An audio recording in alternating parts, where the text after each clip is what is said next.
एक बहुत ज़्यादा क्वेश्चंस बार बार मेरे मन में आ रहा है।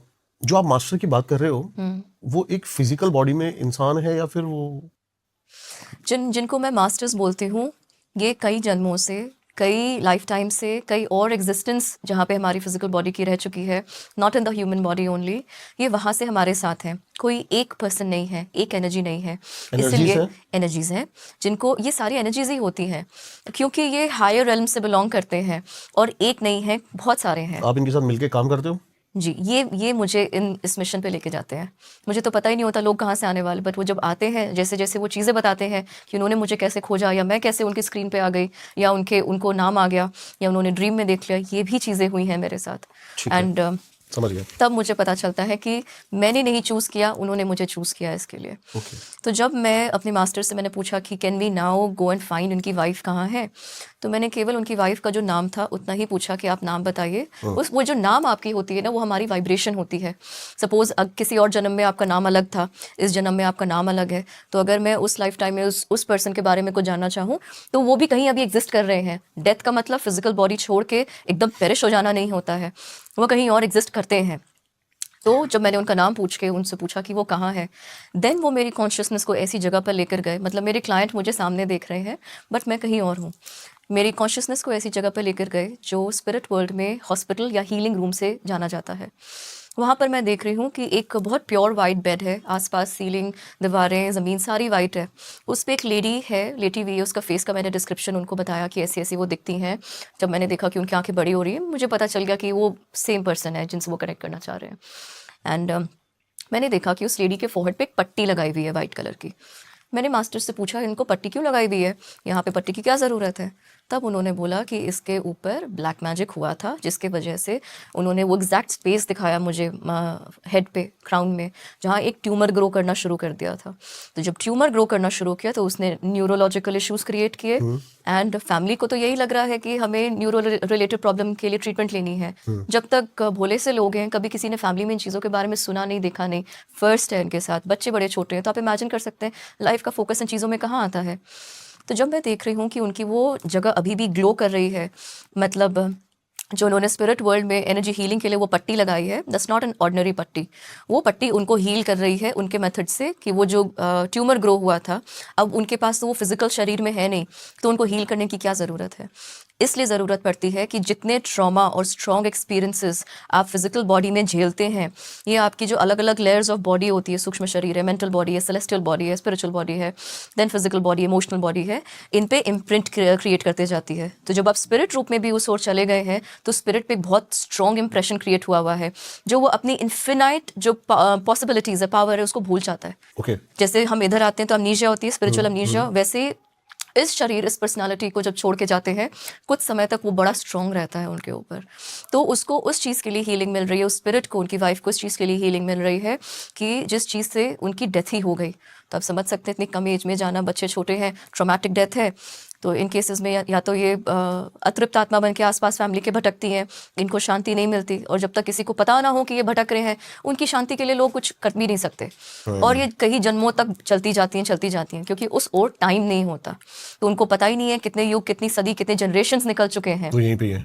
वो उस थॉट में ही, लूप में, लिम्बो में फंसी हुई हैं। तो जब मैंने उनसे मास्टर से ही पूछना शुरू किया हुआ क्या था इनके साथ, इतने में उनकी वाइफ की कॉन्शियसनेस ने उसी स्टेट में मुझसे कम्युनिकेट करना शुरू किया। तो उन्होंने बताया कि इनके घर में एक औरत की आत्मा घूमती है, और इनके जो हस्बैंड मुझसे ले रहे हैं सेशन, वो कहते हैं कि हाँ, वो मुझे कई बार कहती थी कि इस घर में कोई है जिसको शांति नहीं मिली है, शांति नहीं मिली है। तो जब मैंने उनसे पूछा कि ये क्या क्या करती है, तो उसने बोला उनके बेटे के पास घूमती है, और उसको बच्चे के पास रहना बहुत पसंद है।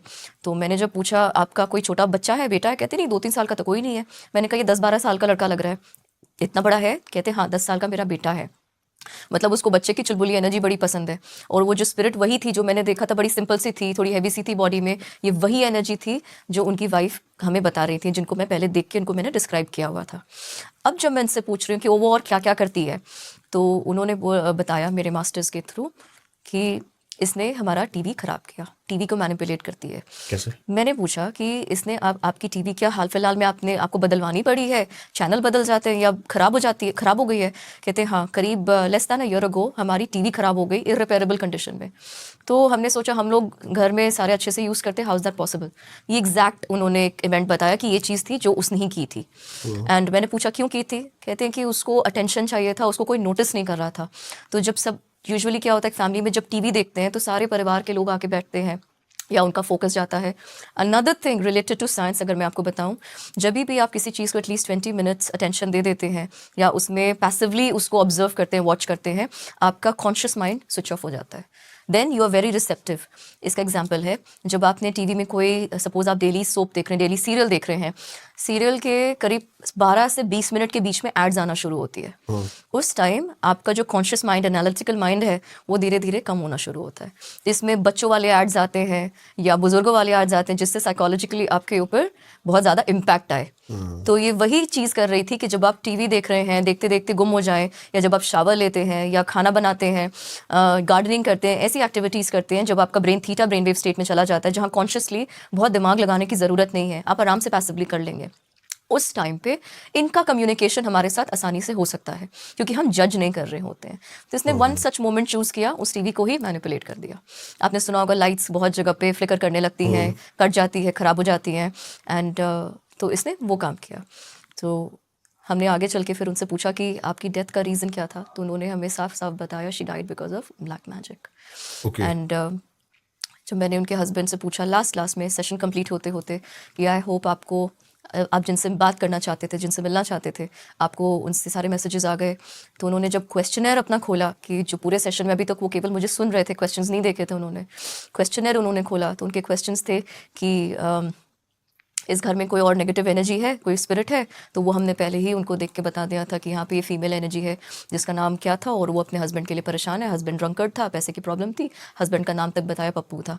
उन्होंने पूछा वो कहाँ रहती है, तो उनके जो फ्लोर पे जहाँ पे वॉशरूम था, वॉशरूम के पीछे एक जगह थी, एम्प्टी ओपन स्पेस थी घर के बाहर, जो उन्होंने ही बनवाई थी, और वो जगह थोड़ी सी शैडो में रहती थी हमेशा। यूजुअली आप देखेंगे घर का जो वास्तु इसलिए इंपॉर्टेंट होता है कि वास्तु ऑल्सो मूव करता है सूर्य की एनर्जी से। सूर्य जिस डायरेक्शन में मूव करती है पूरे टाइम, आपको वैसे ही मूव करना होता है अपनी एक्टिविटीज़ लेके। तो सपोज अगर आपने साउथ की एंट्रेंस ली, तो साउथ पे आपको तो कभी मॉर्निंग एनर्जीज आएगी नहीं, क्योंकि वो डार्क में रहेगा। तो जब बैक आपका हाउस साउथ में है, तो यूजुअली वहाँ पे लोग ज़्यादा जाते नहीं हैं, बैक है घर का, काम ज़्यादा नहीं होता। तो वो उस डायरेक्शन में उनका टॉयलेट था, टॉयलेट के पीछे की वॉल थी जहाँ पे वो रहती थी। अगेन वाटर का एक सोर्स आ गया। अभी हम बात कर रहे थे कि जो हमारे पीछे ये नेगेटिव एंटिटी है, ये कैसे आपको परेशान करती है और क्या चीज़ को माध्यम बनाती है आपके पास, उसके माध्यम से अट्रैक्ट होती हैं। सपोज अगर यहाँ पे किसी का घर है, यूजुअली बैचलर्स का घर बहुत ज़्यादा डर्टी होता है, बहुत ज़्यादा फिल्थी होता है, जितनी गंदी चीज़ें आप सड़ेंगी, गंदी होंगी, स्मेल आएगी, अगली होगी देखने में, वहाँ पे उसी तरह की वाइब्रेशंस क्रिएट होंगी, उसी तरह की एनर्जी आएगी, एंटिटीज़ आएंगी। और यूजुअली नाले पे मैनहोल कवर्स हैं, एक बहुत ज़्यादा स्ट्रॉन्ग नाला बना हुआ है। एक मेरा केस भी था मुंबई का, पुणे का, जहाँ पे इस यंग बॉय को अभी भी इसने कॉर्पोरेट जॉब ज्वाइन किया था और उसको एक नया घर खरीदना था कि साथ में ईएमआई चलती रहती, प्रैक्टिकल थिंकिंग थी। बट उसने मुझे जितना प्लान दिखाया और जो जो घर का नाम नंबर बताया कि आप ये प्लॉट पे ये देखो ना, मैं ये लूँ क्या, ये कैसा रहेगा, तो मैं तो कभी उस जगह पे गई नहीं थी। मेरी टेलीफोनिक कॉन्वर्सेशन उसके साथ हो रही थी। तो जब मेरे मास्टर्स मुझे वो उस जगह पे लेकर जा रहे दिखा रहे हैं, तो उन्होंने बोला कि इस जगह पे लैंडफिल होता था।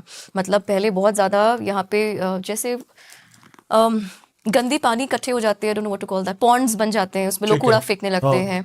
उसको उन्होंने फिल कर करके उस लैंड को उन्होंने प्रॉपर्टी वहाँ पे डेवलप करनी, सोसाइटी पूरी डेवलप करनी शुरू कर दी। आप जितने भी ब्यूटीफुल हाउसेस बना लीजिए, एनर्जी जो जहाँ की थी वो साफ़ नहीं हुई, तो आप वहाँ पे कैसे एक अच्छी एनवायरनमेंट में रह पाएंगे। आप उसी की एनर्जी में बाद में सफ़र करना स्टार्ट कर देंगे, डिप्रेशन के थ्रू, गलत डिसीजंस के थ्रू, वो आपकी लाइफ को इंटरफेयर डोमिनेट करेंगी। जिससे रिलेटेड मैंने अभी कल ही एक केस किया है। एंड जितने भी उन्होंने मुझे हाउसेस दिखाए, वो सारे हाउसेस उतनी लंबी पॉन्ड, गंदा पानी का भरा हुआ, वहाँ पे उन्होंने उस जगह अच्छे अच्छे रो हाउसेस बनाने शुरू कर दिए थे।